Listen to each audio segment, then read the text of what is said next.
Hi friends and welcome back to my channel. And huy, hindi ako makapaniwala na 2025 na agad. Sobrang bilis talaga ng panahon. Anyway, for today's vlog, it's gonna be a chit-chat type of vlog. Parang nag-uusap lang tayo. Like a sharing session of my thoughts and experience of the reality of running a small business alone as an artist. I know to myself magkikringe ako while editing this vlog because it's a talking vlog. Pero I just want to connect with you guys. Parang art therapy. So, if you're an artist like me, or thinking about mag-start ng own art business, this one's for you. I'm going to be super transparent and share some of the challenges, the highs and the lows, and why despite everything, it's all worth it in the end.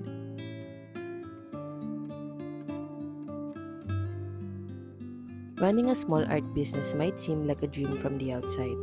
Akala kasi nila you're just creating art all day, setting your own hours, and being your own boss. Pero in reality kasi, sobrang complicated niya, lalo kapag mag-isa ka lang. Most of my days, hindi lang ako nagdo-drawing, but also with handling everything else that keeps the business running.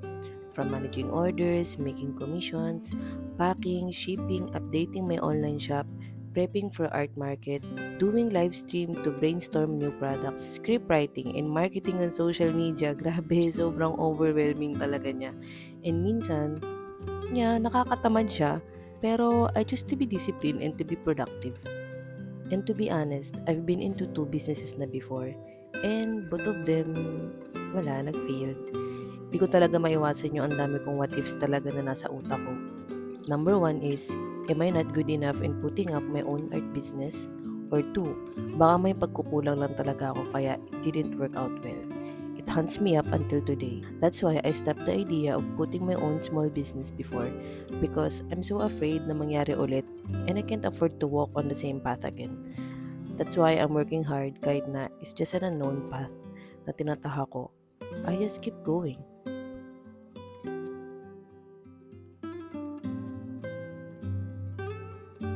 One of the toughest part is the constant doubt and anxiety. May times talaga na napapaisip ako if my art is good enough, mababenta ba, or if anyone even cares sa art ko. There's this pressure talaga of putting yourself out there. Nakakatakot siya, and every time I launch a new product or mag-participate sa mga art cons, there's always that fear. What if walang bumili? What if they don't like it? And kapag sobrang slow ng sales, mas lalong lumalala yung doubts ko sa sarili ko. So, why am I trying again?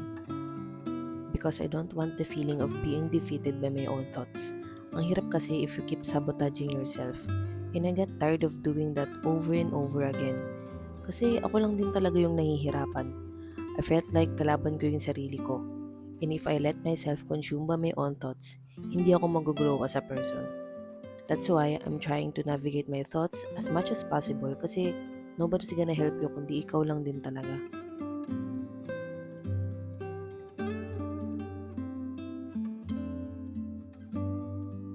It's also challenging na i-balance ang creative side and the business side. May moments talaga na sobrang overwhelming ng business side. And it can take away the joy of just creating. Minsan, talagang napapansin ko yung sarili ko na i-stuck ako sa cycle of making art na tingin ko mas bebenta rather than gumawa ng art na gusto kong gawin. But, as a risk taker, gumagawa pa din ako ng art that makes me happy. Ayoko lang talaga masak out of joy itong ginagawa ko. I took a 5-year hiatus from creating art and I think enough na yung rest na yun. And honestly, pinagsisihan ko yun. I feel like sinayang ko lang yung panahon trying to do different things and chasing things that didn't fulfill me. Kaya bumabawi talaga ako this time. Before opening my art shop, marami talaga akong na-research about art business and other areas na need ko i-improve. Yun kasi yung naging pagkukulang ko before as a small business owner. And that I would say is my learning experience. I learned the hard way and I don't want you to make the same mistake I did.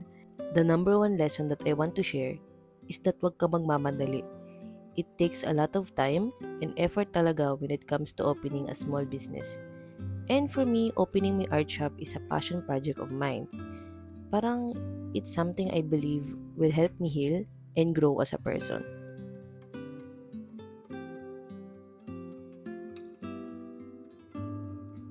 Pero, despite all the challenges, There's so much joy in seeing someone connect with your art. Knowing that something I made by my own hands brought joy to someone else. Yun yung ultimate reward for me. It's those moments talaga when someone tells me how much they love my work or kapag ka may return customer. That reminds me why I started this journey in the first place. Ito yung nagiging motivation ko talaga kaya I keep going kahit minsan overwhelming talaga siya lalo mag-isa lang ako.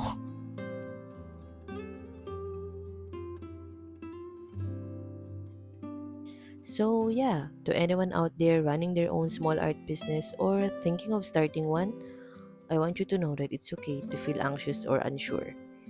It's okay to have setbacks and days na feel mo magi-give up ka na.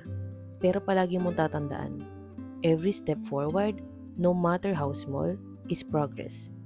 Keep creating, keep pushing, and huwag tayo magi-give up sa mga dreams natin, guys.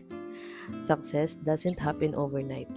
Pero yung passion and dedication mo are what will you get there. You got this. We got this, guys. Keep going, and I'm right here cheering you on. And sa mga nawawala ng pag-asa or may doubts pa din, normal naman yung may doubts and it's a valid feeling. At kahit mahirap, we should face our fears and do not be afraid of trying again.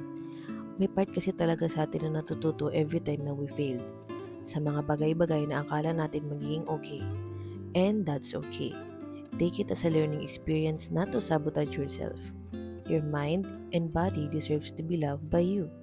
So, be gentle with yourself, okay? So, yeah, I hope you enjoyed this vlog na para nagkukwentuhan lang talaga tayo. I hope nag-resonate sa inyo yung mga shinare ko sa inyo. And, yeah, thank you so much for watching and being here with me on this journey. Sobrang long overdue video na to and yung background music pang Christmas pa. So, ayun, Happy New Year everyone and see you on my next vlog. Bye! Annyeong!